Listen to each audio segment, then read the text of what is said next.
When we found out we were pregnant, we were quite excited because it was going to be the first grandkid on either side of the family. So we had a special lunch and called both of our parents to our house, and we actually gave them each a sippy cup so that they could come to their own conclusions about what the lunch was about.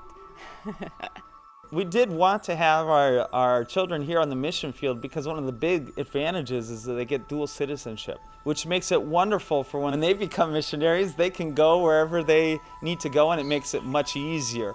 So I was excited about teaching my kids all about being a missionary and how fun it is and how there's not a better place in the world to be and how exciting. We live on the Amazon. Very few people actually get to ever visit the Amazon. No, as far as having the child here on the mission field, I had not really thought too much more about it. I mean, I know that they were getting everything ready here, the baby room, all the different things that you get ready when you have a kid. Well, I started to go into labor in the middle of the night, which I think everyone always goes in the middle of the night. So I called my mom, and she was going to actually be in the delivery room with me because my husband, if he thinks he sees blood, he'll pass out. So he wasn't even an option to be my birthing partner. Well, we went to the hospital. I spent the night in labor, and the doctor came in and said, "Oh, Ruth, you're not dilating, so if you don't dilate by 6 a.m., we're just going to plan a C-section." Well, come 6 a.m., my mom calls Nate, calls my dad, calls my in-laws, and says, "Oh, Ruth's going to go into surgery. They're going to deliver this baby, so in a couple hours, we'll have our first granddaughter."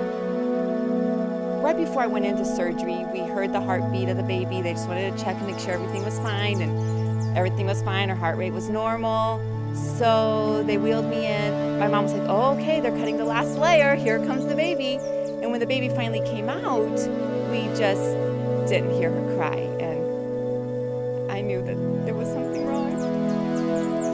And my mom just kept praying and saying, "The baby's not breathing." So I wanted to die at that moment because it was something I'd waited for so long.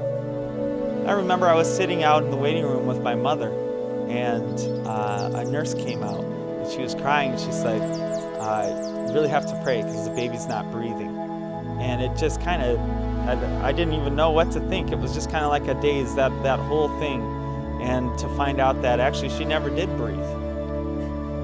All my dreams at that moment were just shattered because, I gave my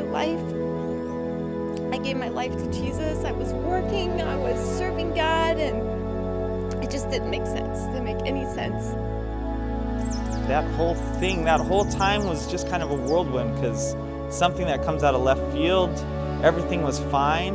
We just still don't know why she never breathed, but we had a funeral that very day because that's the way they do it in Brazil, and we had named her Anna Rebecca after our mothers.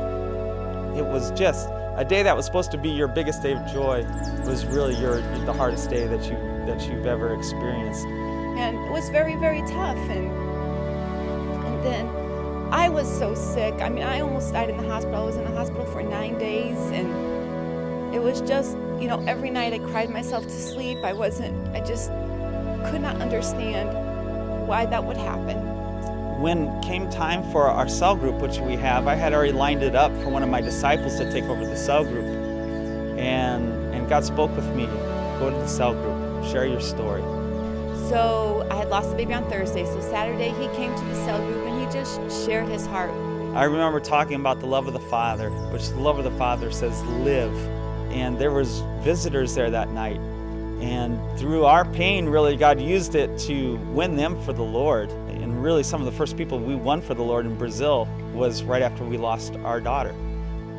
During the next couple months, and it was very, very tough. Every time I saw a baby, it just made me cry. I didn't want to hold babies. I didn't want to look at babies. But I just, had to cling to God and just know that He was my strength and He was going to get me through each day. And, I had to rejoice in the Lord always. The sense we really had is that we were walking through a pretty place, but nothing spectacular. And we came to the edge of a really big desert. And it was a desert we had to cross. And it was like we knew there was this beautiful mountain range, this beautiful place on the other side. but we could not see it. It was all we could see and feel was that heat of the desert, that dry time, that hard time. Obviously, I wasn't going to find strength in myself because I just had no more strength left. And during those days, we just really dove into the Word of God and looked at God's promises. And the Word came alive in our lives like it never has before. And something tremendous happened in ours. We went to a level of faith that we had never experienced before, and a level of joy that we had never experienced before.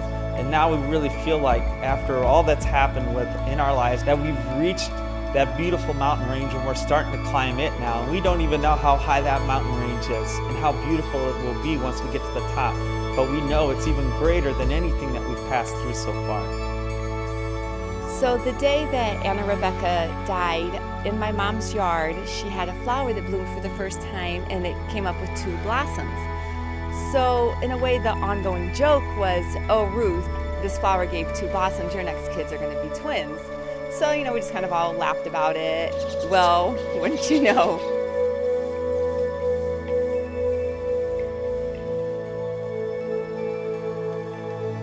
what we pass through has really strengthened us for the work that God has called us to, and He has created in us a heart that is so sensitive to people who are suffering. What I found really amazing during that time is the amount of people, Christians and non-Christians alike, that said they saw Jesus in our lives. They came to comfort us, and we heard testimonies of people that went away and they were comforted, and they saw that there is a hope for those who have Christ. It really is a testimony to God's grace in our lives at that time, to His glory, what He was doing, how He was using our lives, our story in a time of most suffering to impact the lives of others. And from then on, Nate's been able to really share our story around the country, and I've been able to share with people that have lost kids. So even through our hardship, God is being glorified and people are coming to know Christ. And we may have lost a daughter, but we're going to gain tons of spiritual kids through all this. And someday in eternity, we'll see our daughter, plus we'll see all these people that have come to know the Lord through our story.